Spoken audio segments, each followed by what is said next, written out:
Hello, everybody. Welcome back to the Tin Man's Corner channel. I'm your host, Jeffrey Tin Man Taylor, and today I'm going to be reacting to the most disturbing encounters in the woods by Mr. Nightmare. I'm going to be doing another video on another video of his next, so you get two Mr. Nightmare videos. How about that? Alright, so without further ado, I'm going to move the camera over here for you guys again and turn the lights off, and we'll get this show on the road. Alright, here we go. The Voices. In 2014, a man named Ethan and his wife Danny were spending a weekend together on Vancouver Island, which they had done many times before. Oh, that sounds nice. The couple has a lot of experience on the island and just camping in general. Vancouver Island provides an optimal camping setting because of its mix of scenic beaches and dense forest. Oh. The couple had many successful camping trips on the island, until something truly terrifying happened to them on their final outing on the island. Ethan and Danny were far from any roads or civilization, enjoying the solitude. They set up camp on a beach a good distance from anywhere and kept a fire going. To get to the trail leaving the beach was 1 kilometer along the beach and 2 kilometers to the road through the forest. The couple had met another camper named Leon from New Zealand, who they ran into earlier that day on the beach. Leon was planning on sleeping in his van, which he parked back up on the road. The couple invited him down to the beach for a fire, and the three shared a bottle of wine, talking amongst themselves around the fire. This is where things started to get a little creepy. The sun was starting to go down by this point, and the trio kept hearing what sounded like female voices from behind them in the bushes dividing the beach from the forest. It wasn't too dark out yet, though, so it was still No. I would think that would be like a bull fart or something, but that sounds too feminine, like you said. So, I don't know what that would be. possible that they were just other hikers or campers nearby, Yeah, that's what I or was even thinking. a group who anchored offshore and the sound was just bouncing in a weird way. All three of them could agree that they were hearing female voices, though. On that note, it was getting late and a little dark, so Leon said goodbye and set out to hike back to his car before it was too dark. Ethan and Danny stayed by their campsite and stoked the fire because Danny was starting to get creeped out by the voices, which continued on into the darkness. It sounded like two female voices speaking, but whatever that was being said was unintelligible. It sounded to the couple like the voices were not far beyond the tree line now. They stayed up very late tending to the fire, and only when the voices had finally stopped, they decided to put out the fire and go to sleep in the tent. Before doing so, the two had scanned the cove with a flashlight several times looking for boats that could have been the source of the talking, but there was nothing in sight. It was around 3 a.m. when they laid down finally, ready to catch some shut-eye. But about 15 minutes after they laid down, Ethan and Danny heard footsteps in the area around their campsite, over by where the fire was. They came from the direction of the bushes toward the inland behind them, a direction that was not traversable by people. The couple lay there, hoping it was just a bear or any animal, because the only bears on the island are black bears, which usually are very timid around people. The footsteps went from the fire, then over to the tent, then back into the woods. 5 minutes later, the footsteps came back again to the fire, and now, clear as day, there were two female voices talking gibberish very loudly. Oh, Their heck no. communication was not resembling any language known to Ethan or Danny, and they seemed to be talking over each other, having what I would be like telling my friend or whatever, whoever's sleeping in the tent with me, be like, shh, listen. Try to make out what they're saying, but anyway. what could barely be considered to be a conversation at full volume in the dead of night, very far away from civilization, without using lights to navigate through the dense brush, relatively quietly in a direction that seemed impossible to traverse on foot. The two voices moved from the fire pit area over to the tent, still talking at a loud volume. They stood over the tent talking for a few seconds, then went completely dead as night silent. They went back into the woods to never be seen or heard again.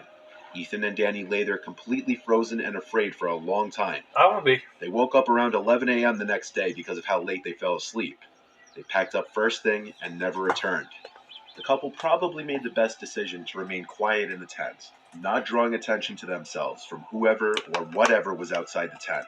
Yeah, that was a good idea, because if they just said, hey, who's out here? Then it'll draw attention and be like, oh, you do not want to know what's out there. But let me know down in the comments what you think that might be. A ghost or some tribal people, like whatever you guys think. Let me know down in the comments. The following pictures you're about to see were taken by hikers Kylie Cashwell and John Stone, who both live in Eagle Mountain, Utah, a small town south of Salt Lake City. For the past few years, they had been exploring forests in search of interesting things, and one day they found it. One day Kylie was hiking in Cedar Fort, just 5 miles south of Salt Lake City. While hiking, she found large amounts of animal bones and piles of junk people had dumped. But things started to get strange when she started coming across strange symbols and animal parts scattered throughout the forest, some of them in weird formations. All right, On that's September weird. 15th, she decided to bring her friend Josh along with her to show him in person the unusual things she was finding.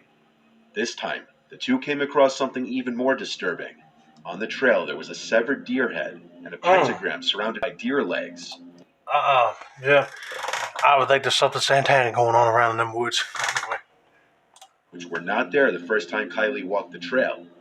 The sun was going down, and after getting their pictures, they agreed it was time to head back to the car. Yeah, I But would. the more they walked, they realized they didn't recognize the path they were on. So the two started looking around for anything that could refresh their memory of where they were. Oh, crap. But as it got dark out, the two accepted that they were lost. With nothing but their phone flashlights to navigate, they started getting the feeling they were being watched. As they picked up their pace, the two started to hear the trees and bushes moving at least 20 feet to their right, made more concerning by the fact that there was no wind that night. The two started to panic and hurried onto a trail they found, hoping it would take them back to Kylie's car. Just when things couldn't seem to get any worse, Kylie and Josh heard a scream so deep and horrific that it sounded neither human nor animal. The two I heard that in the woods, my blood would be frozen. I'm like, what in the world was that? I would think that would sound like a Bigfoot, but I don't know. sprinted down the trail, Kylie making a conscious effort not to look back, but Josh did. And Josh claimed to see a large black figure on the trail behind them, too big to be a human. The two made it to the car by some stroke of luck, losing whatever was chasing them. So they left the forest and went straight home. Upon doing research, Kylie found documents of common cult practices reported in those woods, as well as numerous murders and disappearances that happened in the area throughout the years. Like Ethan and Danny in the first story, Kylie has not returned since. I wouldn't blame him. Anyway, what he described saying it was a large black figure, I would think it might be a Bigfoot or some other type of cryptid chasing him, but you wouldn't be hearing any stories about a Bigfoot laying deer carcasses around with satanic ritual stuff in it. But yeah, I'm kind of bamboozled about that right here. Anyway, I'm going to set the camera back down for you guys, and let's continue on with part 3 of this video, shall we? Story 3. All right, here's story 3, Abandoned Bunker. Deep in the woods in northern Germany, two friends were hiking in an area formerly territory of the German Democratic Republic when they came across these strange periscope-like pipes protruding from the ground. Yeah, I see Feeling either him. brave or foolish, they decided to investigate further. I wouldn't go in there. Discovered a doorway hidden behind several bushes, covered by a large wooden lid. What they found hidden beneath the ground is a pretty disturbing piece of history. It kind of looks The doorway disturbing. led to a huge abandoned army bunker. There were several tunnels leading off in different directions, which intersected a long central corridor. There were so many different directions to go that exploring the place felt like going through a maze to the two friends. They tried not to stray far away from each other in fear of getting lost. That's how big the place was. As they ventured deeper into the structure, they came across German writing on the wall, which translated to help. Curiosity still got the better of them, and they continued deeper into the bunker. Don't go down further. And as they did, the structure became more and more decayed. More writings were found on the walls. This time reading, "Hello, Satan, I love you." Oh no. Some of the rooms and corridors were flooded and smelled like sewage. Must have been some satanic worshippers at that time living in that bunker or something. Yeah, if you can offer up a $500, I ain't going in there. Looks old. They made their way into a very large room with a strange machine in the center. It's very possible the previous occupants had fled the bunker in a hurry, as there was a single shoe still stuck in the sludge on the floor. Why wouldn't someone have time to grab one shoe unless they were in a hurry? The structure was believed to be an old military bunker, possibly used for shelter by the Nazis during World War II. But why did the soldiers seemingly leave in such a hurry? And whether they were the ones who had written the warning messages on the walls is unknown. Yeah, you never know what that organization did back in World War II. They're really mysterious. But anyway, let's continue on. I think this is the final story in this video. In this last story, for the person's safety, I'll refer to him as just Bill.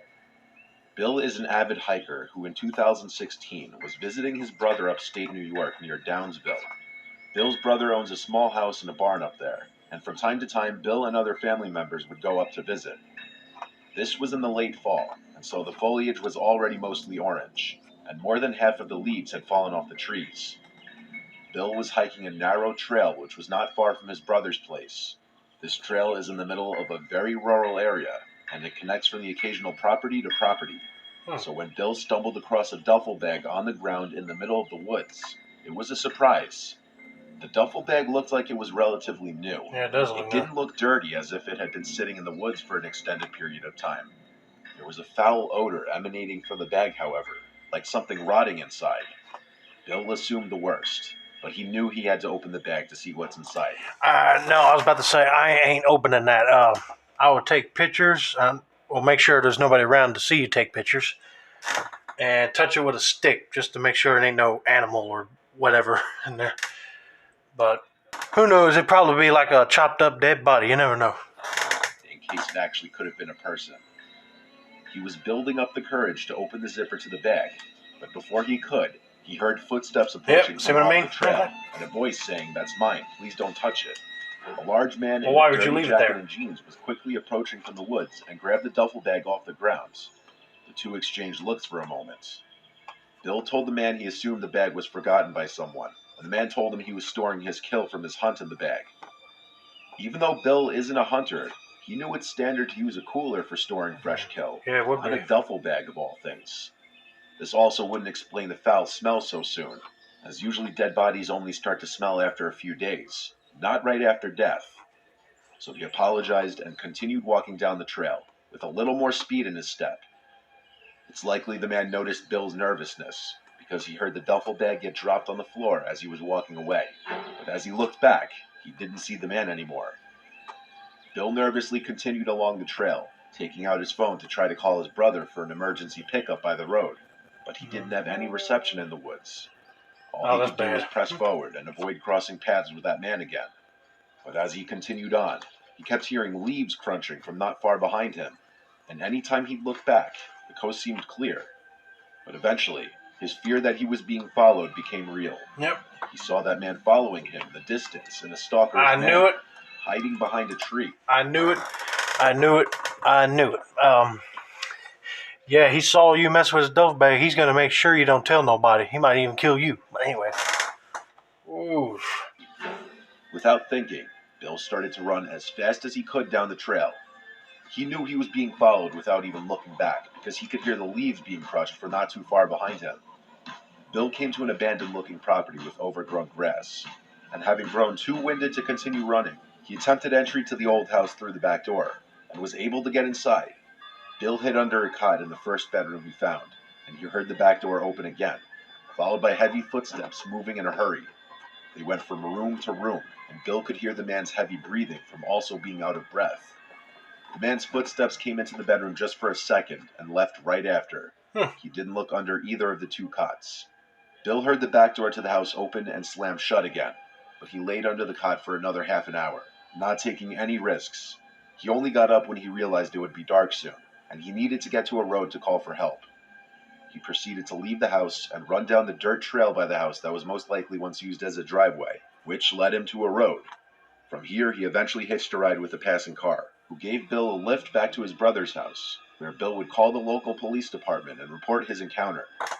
Given the severity of the case, police would show up to the house to get a more detailed description of the man's face, the location it happened, and other information. Though it was never technically confirmed what was in that duffel bag, the rotting smell would already be clue enough. But the fact that the man so intently chased after Bill shows that he was hiding something that he didn't want any witnesses for. Yeah, I would agree with Most that. likely dumping a dead body. Mm-hmm. Or burying that bag. Okay, folks, that was my reaction to most disturbing encounters in the woods. And, yeah, that guy that was chasing the guy with the duffel bag, or, excuse me, when he saw the duffel bag, he started chasing him. I'm surprised he did not look underneath the cot he was hiding. You know, I said, you see it all the time in the horror slasher movies where people run from the killer, and sometimes they will hide underneath the bed or the closet, but you know, them killers might be smart to look everywhere. But luckily, that guy was dumb enough to get out of there in a hurry and go. Like he ain't worried about him or something. But anyway, he reported that fella. I hope they find that dude. But anyway, that's going to be it for now. Don't forget to like, subscribe, turn on those post notifications for more Mr. Nightmare content like this. As always, this has been another successful installment of the Tin Man's Corner channel. I'm your host, Jeffrey Tin Man Taylor. I say that's a wrap, and stay tuned for the next video. I'm going to be reacting to the military horror story one next, so hope you guys enjoyed that one. Okay.